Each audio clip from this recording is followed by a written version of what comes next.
It has now been exactly 23 years since terrorists attacked and killed 3,000 Americans at the World Trade Center, the Pentagon, and in Shanksville, Pennsylvania. The effort to keep their memories alive took place across the entire Bay Area today, including at Curlew Hills Memory Gardens in Palm Harbor. Governor DeSantis took part in the ceremony there. Fox 10's Evan Uxelbank reports now on how the effort to remember them gets tougher each and every day. No matter how many times they've heard it, it still feels like the first time. It's hard to keep people focused on what happened on September 11th. I tell them that, I was there. Kids now that are on the fire department weren't even born yet. In a world increasingly dedicated to small screens, the reality of 9/11 can be found in something about the same size. He found this piece. In Victoria Kikkis's hands is proof of America's worst day, a rare shard of glass found amidst piles of dust and steel beams.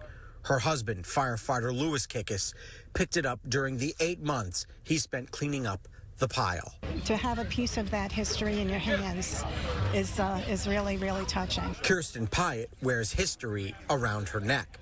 This is the ID badge she used to get into the World Trade Center, where she worked for Continental Airlines. On Wednesday, she was one of hundreds who paid respects at Curlew Gardens to those who died working to rescue people like her 23 years ago today. Her ID was found in the rubble and given to her 6 months later. The worst thing was people jumping. Did you see that? Yeah. How do you deal with that memory? I can't.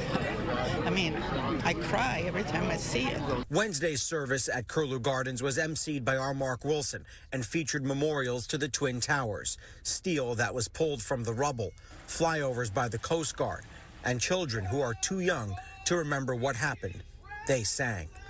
The helmets with the scars of 9/11 were also on display. I looked up and the whole North Tower mushroomed over us.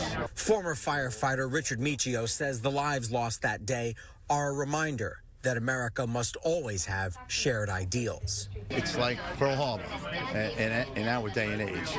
So, we still remember Pearl Harbor, and that's great. So this has to be on the same level as that. The evidence of what happened is alive in both people and the things they carry with them. Evan Uxelbank, Fox 13 News.